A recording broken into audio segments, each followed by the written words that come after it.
छात्रों, आज हम आपके समक्ष रामधारी सिंह दिनकर के कुरुक्षेत्र की प्रस्तुत पंक्तियों को लेकर उपस्थित हुए हैं।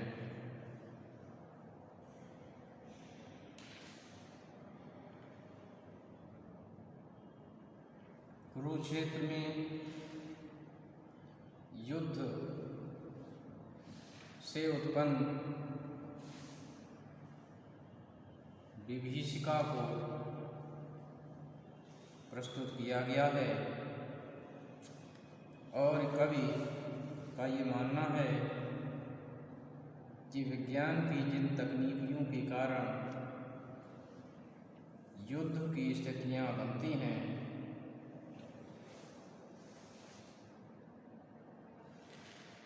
वे स्वीकार्य नहीं है। इसी क्रम में कवि कहता है कि रसवती भू के मनुज का श्रेय, रसवती भू के मनुज का श्रेय ये नहीं विज्ञान कटु आपने, श्रेय उसका प्राण में बहती प्रणय की वायु, मानवों के हेतु अर्पित मानवों की आयु। कि रसवती भू कहते हैं पृथ्वी के लिए, जो अनेक प्रकार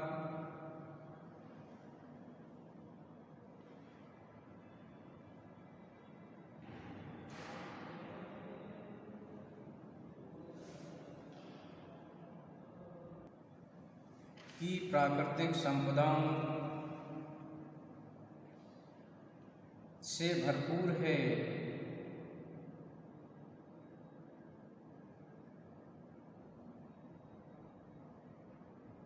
ऐसे पृथ्वी के मनुष्य का श्रेय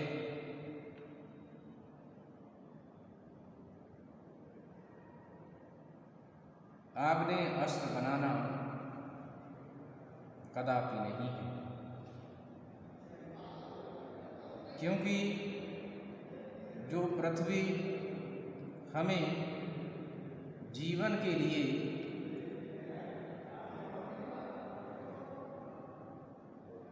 विभिन्न प्रकार की संपदाएं प्रदान करती है, ऐसी पृथ्वी को आग्नेय अस्त्रों द्वारा नष्ट करना ये हमारे लक्ष्य नहीं है। श्रेय उसका प्राण में बहती प्रणय की वायु, मानवों के हेतु अर्पित मानवों की आयु। कि उसका मनुष्य का जो श्रेय है, लक्ष्य है, प्राण में बहती प्रणय की वायु, उसके प्राणों में, उसके हृदय में प्रणय की वायु होनी चाहिए। प्रणय कहते हैं प्रेम के लिए।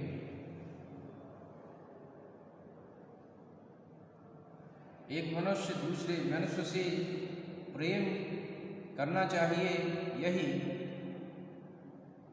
उसका श्रेय है।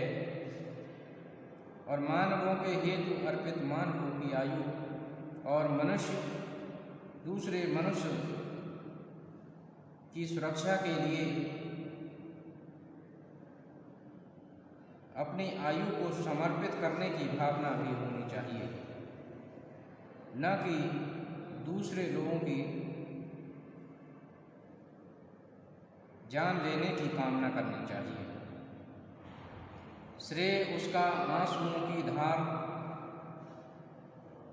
श्रेय उसका भक्त वीणा की अधीर पुकार, दिव्य भावों के जगत में जागरण का गान, और मानवों का श्रेय आत्मा का किरण अभियान। कि श्रेय उसका आंसुओं की धार, कि मनुष्य को मनुष्य के दुख को देखकर संवेदनशील होना चाहिए, ये उसका श्रेय है।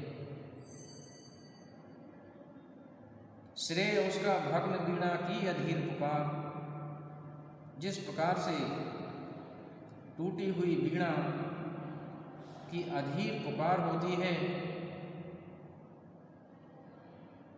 ऐसी पुकार उसके हृदय में आनी चाहिए। मनुष्य मनुष्य के प्रति संवेदनशील होना चाहिए और दिव्य भावों के जगत में जागरण का गान, दिव्य भावों के जगत में जागरण का गान अर्थात उसे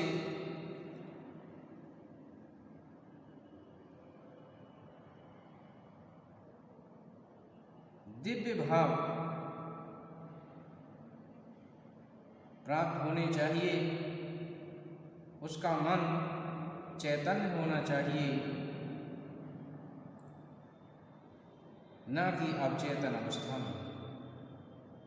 मानवों का श्रेय आत्मा का किरण अभियान,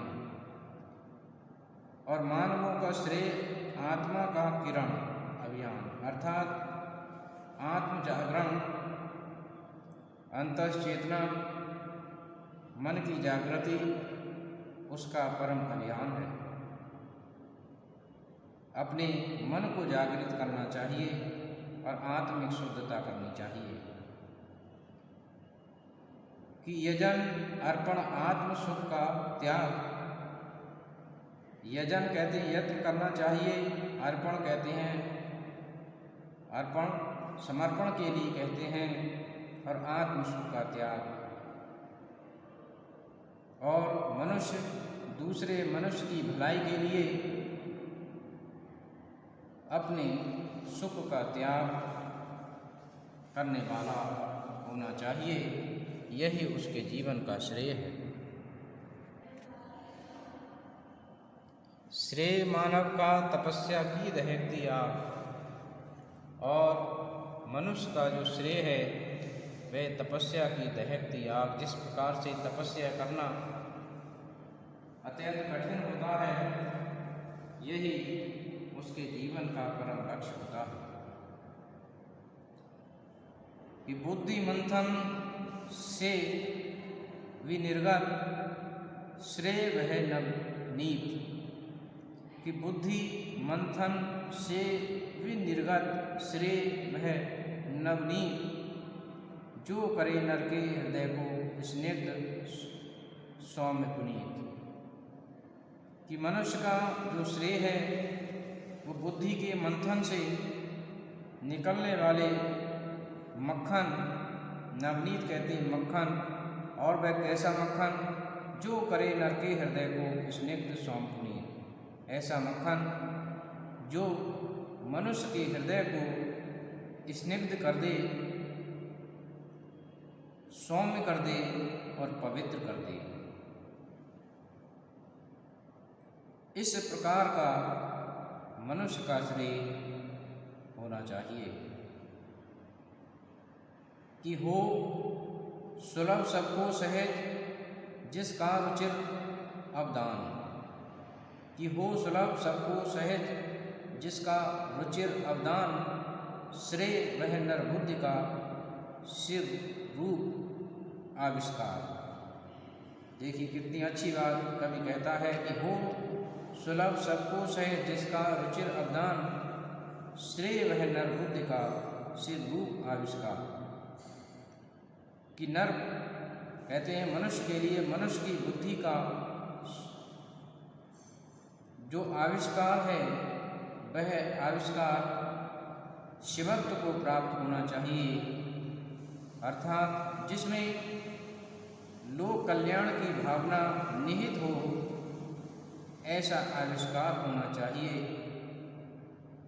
और वह आविष्कार सुलभ सभी के लिए प्राप्त होना चाहिए, जो रुचिकर भी हो और सुलभ भी हो और लोगों की आवश्यकताओं की पूर्ति करने वाला होना चाहिए। तो कवि ऐसे आविष्कार को मान्यता देता है जो कल्याणकारी हो, मंगलकारी हो, न कि विनाशकारी आविष्कार को अपनाने की बात कहता है। ढो सके जिससे प्रकृति सबके सुखों का भार, ढो सके जिससे प्रकृति सबके सुखों का भार,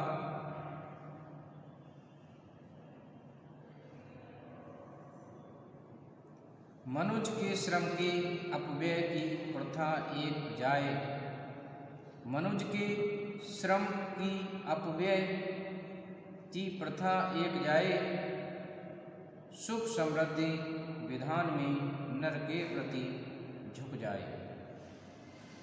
कवि ऐसे आविष्कार करने का हिमायती है कि ढो सके जिससे प्रकृति सबके सुखों का भार, कि प्रकृति पर उसका कोई प्रतिकूल प्रभाव भी न पड़े, प्रकृति अपनी स्वाभाविक गति से आगे बढ़ती रहे और सभी के लिए अपने संसाधन प्रदान करती रहे। मनुष्य के श्रम के अपव्यय की प्रथा एक जाए। कवि कहता है कि ऐसे आविष्कार होने चाहिए जिस प्रकार से मनुष्य का जो परिश्रम है, वह जो अपव्यय हो रहा है, उस अपव्यय को रोकने के लिए प्रयास होने चाहिए। सुख समृद्धि विधान में नर के प्रति झुक जाए,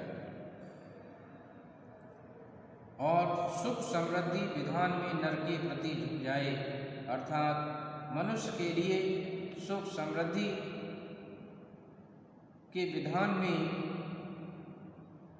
वह हमेशा प्रस्तुत रहे, मनुष्य समृद्धि और सुखों को प्राप्त करता रहे, परंतु प्रकृति का अहित न हो। तो कवि प्रकृति के सुरक्षा की भी बात करता है, कल्याणकारी आविष्कारों की भी बात करता है, और इनके समन्वय के द्वारा मनुष्य की सुख और समृद्धि की बात करता है। तो छात्रों, मैं समझता हूँ कि आपने इनको समझा होगा। धन्यवाद।